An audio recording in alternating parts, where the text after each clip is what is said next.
मारवाडी समाजाकडून गोरंट्याल दानवेंचा सत्कार. उपमहापौर पदासाठी जगदीश भरतिया यांच्या नावाची जोरदार मागणी.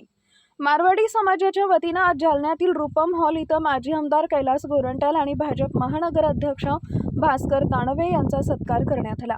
या कार्यक्रमाचं आयोजन मारवाडी समाजाच्या वतीनं करण्यात आले होते. यावेळी शहरातील व्यापारी वर्ग मोठ्या संख्येनं उपस्थित होता. कार्यक्रमादरम्यान जालना महानगरपालिकेचे उपमहापौर पद व्यापारी वर्गाचे प्रतिनिधित्व करणारे नगरसेवक जगदीश भरतिया यांना देण्यात यावे अशी मागणी व्यापारी बांधवांनी केली आहे.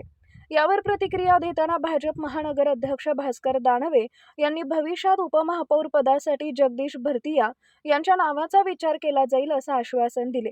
तसेच उपमहापौर पदासाठी इच्छुक असलेल्या सर्व उमेदवारांची नावं प्रदेश भाजप कार्यालयाकडे पाठवण्यात येतील. त्यामध्ये जगदीश भरतिया यांचं नावही समाविष्ट असेल असं दानवे यांनी स्पष्ट केले. दरम्यान माजी आमदार कैलास गोरंट्याल यांनी प्रतिक्रिया देताना उपमहापौर पदाबाबत वरिष्ठ पातळीवर जो निर्णय घेईल तो सर्वांना मान्य असेल असं सांगितलं. आज व्यापाऱ्यांची बैठक होती, पण सरकार ठेवला होता.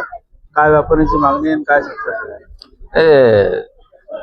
आमचे मित्र जगदीश भरतिया यांना उपमहापौर करा म्हणून त्यांची एक मोठी मागणी आहे. आणि आज महापौर आणि उपमहापौरची निवडणूक आहे.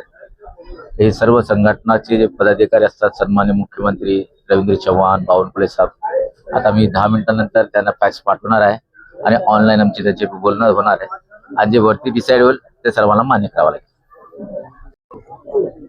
आबा, जालना हे व्यापारी शहर आहे आणि इथं व्यापाऱ्यांचा खूप मोठा प्रभाव पडला होता. व्यापाऱ्यांमुळे भारतीय जनता पार्टीला खूप मोठं यश मिळाले आणि आता व्यापाऱ्यांची मागणी आहे की जगदीश भरतियांना उपमहापौर करा.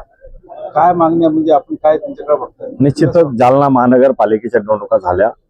मोठ्या प्रमाणामध्ये व्यापारी समाज भारतीय जनता पार्टीच्या पाठीमागे खंबीरपणाने उभा राहिला आणि त्याचा नतीजा म्हणजे भारतीय जनता पार्टीचे 41 नगरसेवक निवडून आले.